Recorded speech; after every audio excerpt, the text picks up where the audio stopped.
simmer. You can see it bubbling around the edges, which is good. Now we're gonna cook it with the lid on. This helps trap the heat and steam the potatoes through. You wanna cook them till they're tender, 12 to 14 minutes. And when we come back, we'll take the lid off, get those potatoes good and brown, and start the eggs.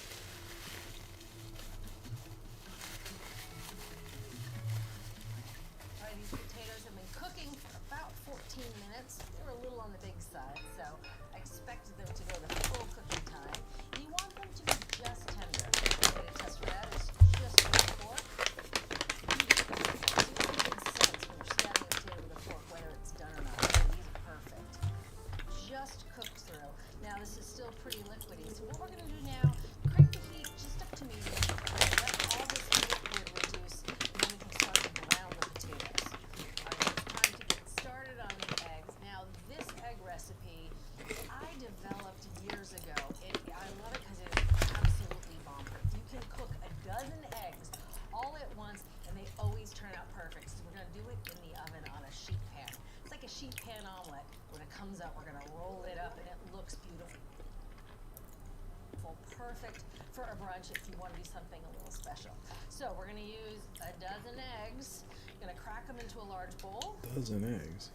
Now, in culinary school, it was really cool if you could do it with two hands. I never quite mastered that. Oh no. Oh, I don't think I'm going to do that again. All right. 10, 11, and that makes 12. All right, let's get this out of the way. Now we're just going to season these eggs with a little salt and pepper. Just a quarter teaspoon of salt and 1/8 of a teaspoon of pepper. All right. And we're going to add just a little bit of garlic, just 1 clove of garlic. And I'm going to use a rasp-style grater to grate the garlic right into the eggs. It just adds this unexpected flavor. It really takes it from tasting just like cooked eggs to something a little special. And I'm going to whisk this together. Keeping an eye on my potatoes over there. They're looking pretty good. Still reducing a bit. Oh, those yolks are beautiful yellow. Look at that. Right, now to these eggs, we're going to add a little bit of insurance to make sure when we roll the egg roulade, it stays nice and together. The insurance is a little bit of half and half in the cutest glass bottle I've ever seen. Quarter cup of half and half, and 2 tablespoons of all-purpose flour. And we're just going to whisk the flour and the half and half together, make a slurry of sorts. Dissolve the flour, and this goes right into the eggs. I notice there's a sound difference on the potatoes. That liquid has started to reduce. It's looking good. All right, here comes the magic part. Onto a baking sheet, which is how we're going to cook the eggs. Now this is a rimmed baking sheet. You obviously need a nice rim so that the eggs don't fall over the oven.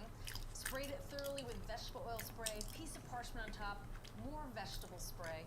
That just means the eggs will slide right off the parchment when it's time to make a nice roulade. Right onto the baking sheet. I know this looks really weird. I remember the first time I did it, I thought this couldn't possibly work. But it works like a charm, and it means anybody can make a great bunch of eggs for a crowd. Now what I have here, believe it or not, this is 8 ounces of frozen spinach. I know, it cooks down and wilts down to nothing.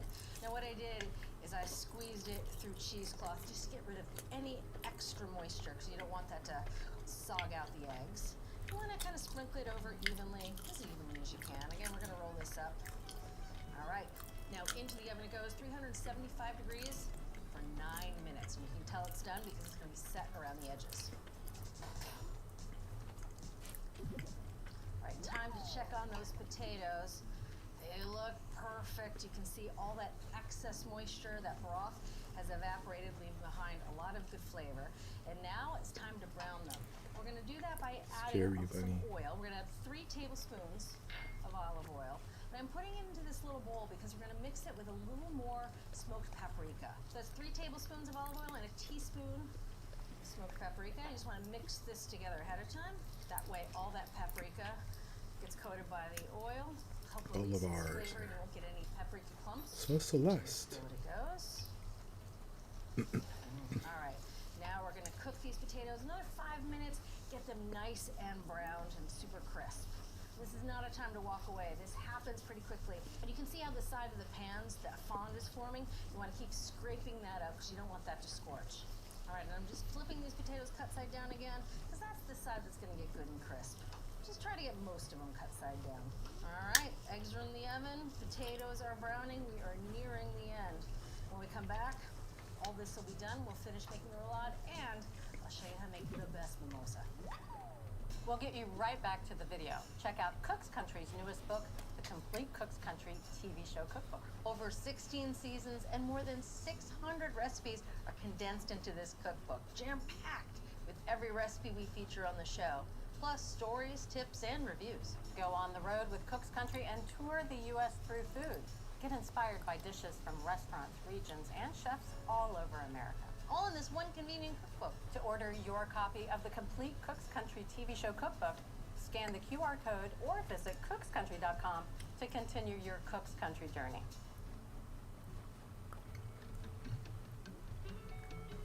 Those eggs are still in the oven, finishing up cooking. The potatoes are browning.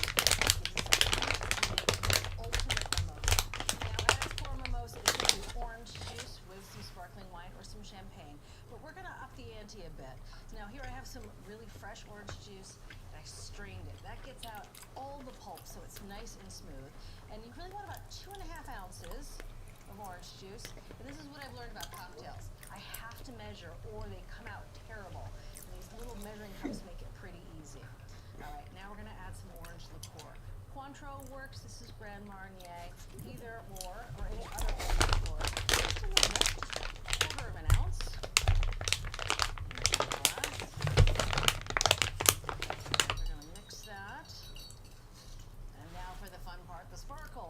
Now this is a Prosecco, which is an Italian style of sparkling wine, very similar to champagne. Champagne, as you probably know, has to be from the Champagne region of France for it to be called champagne. And when you're making mimosas, you know, you're mixing so many other things in it, I don't really feel like you have to go with the fancy champagne. A good Prosecco or even a Cava, which is Spanish, work really well.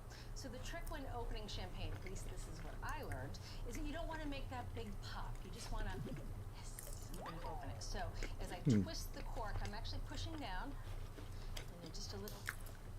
That was a little loud. If I was a sommelier, I would have gotten a failing grade for that. But you just don't want a big pop.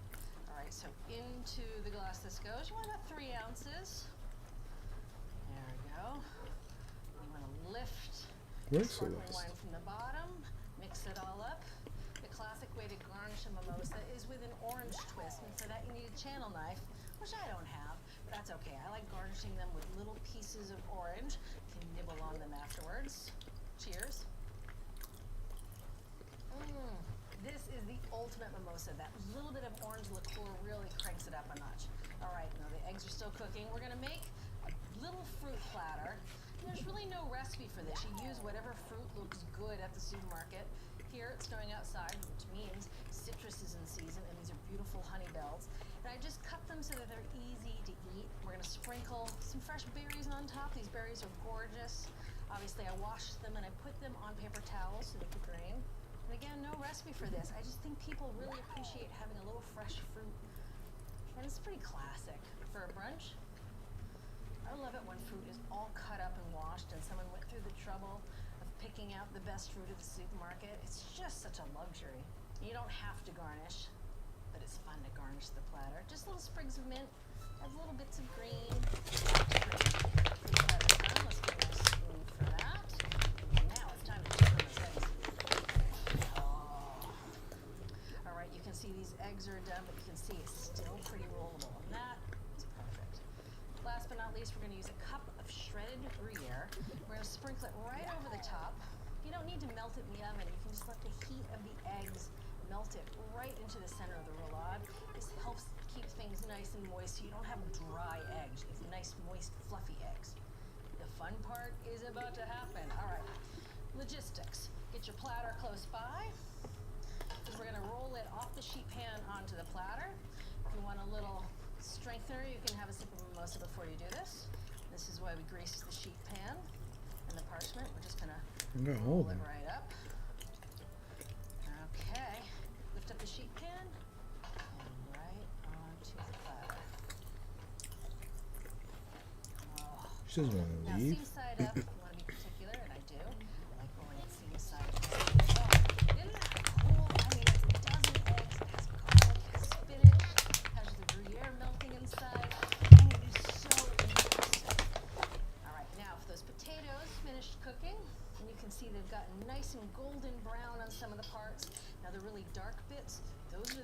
onions that have caramelized with some of that paprika, those are the best parts.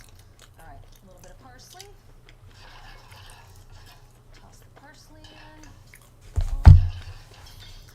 Onto the same platter as the eggs. Oh, breakfast of champions right there. I mean, bringing this to the table, and you saw how easy those eggs are. You just put them in the oven for 9 minutes. Potatoes, just a skillet. I'm teeth whitening. Let's not forget the biscuits.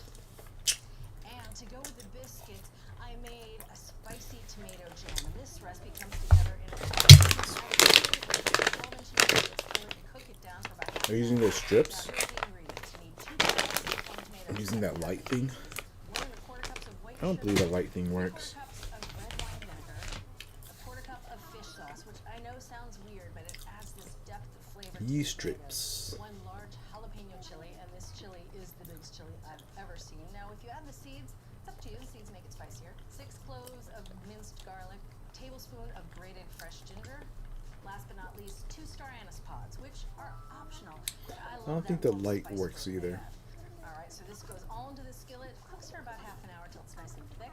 And then you want to go What in is with the science potato behind that? masher, and it's a non-stick one because you're using a non-stick skillet. Mash up any big pieces of tomato, and then you cook it until it's nice and thick, and a spoon leaves a trail across the bottom of the skillet when you drag it along. That's how you know it'll be perfectly thick when it chills. Now this makes about 2 cups, and I like to put it into 2 1-cup jars. That way you can give one away to a friend and they will love you forever because this stuff is amazing. Now you have to let it chill for at least 24 hours, but it'll last for up to 3 weeks. Let's dive into those eggs. Now I like presenting it as a big roulade, and you can just put a little knife there. I need a People yellow cut one of off those. as much or as little as they want.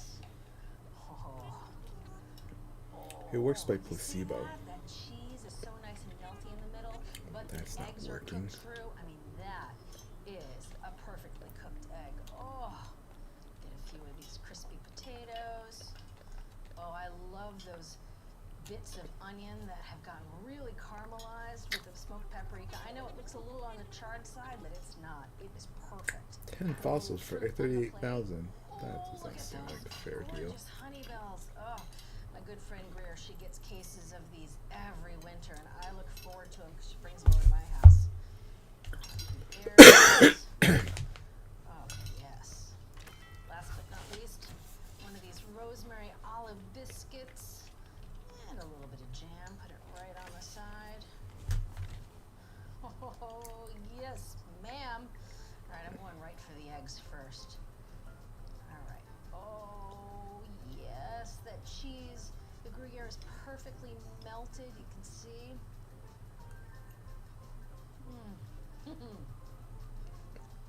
Perfection on the eggs. And that little bit of garlic, it pops through and kind of reminds you that it's there. It just doesn't taste like scrambled eggs with a little spinach. It tastes special. Now for a potato. Oh, that browning, that's my favorite part. The inside's good and fluffy. There's some crispy bits on the outside. And you really taste the smoked paprika. Here's those biscuits.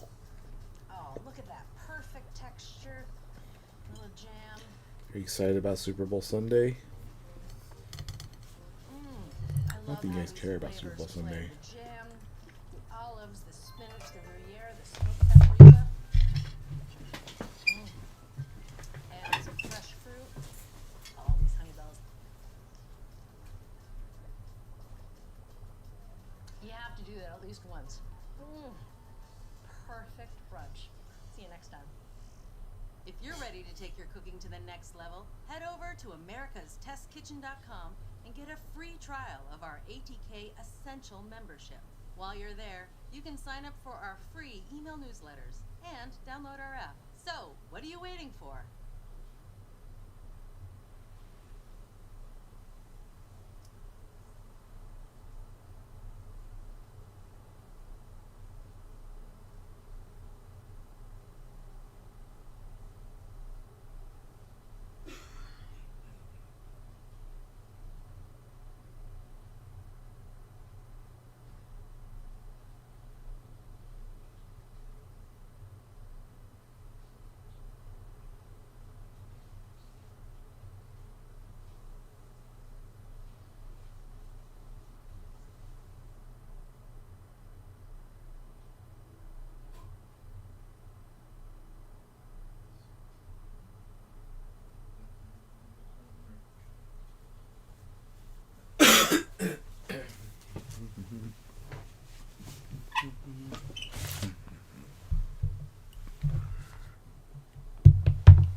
I was gonna end the stream.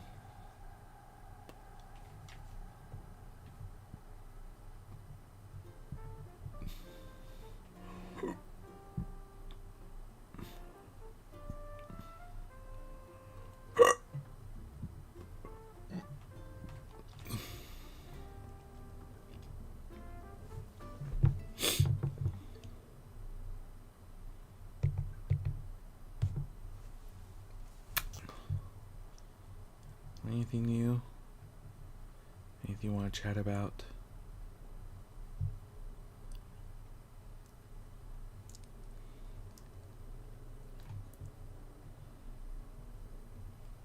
It's late for you.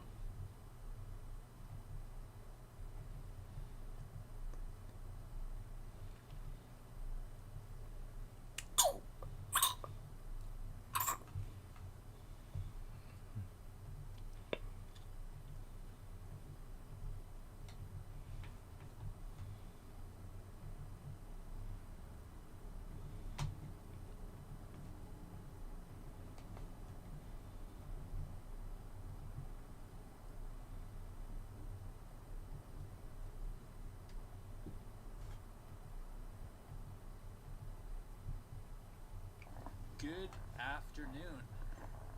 It is a sunny but very cold day, and as you can see, I am back in Canada. You can see that not only by the winter scenes behind me, but also by how I am dressed. I have plenty of layers underneath my coat. I have a nice hat. I have my winter gloves. And there's actually a couple of people, I don't know if you can see them, but a couple of people with hockey sticks just entered onto that skating rink behind me. Alright. I'll see you later, Just chicken. prove once and for all that we are here in the Have a good beautiful country night. of Canada.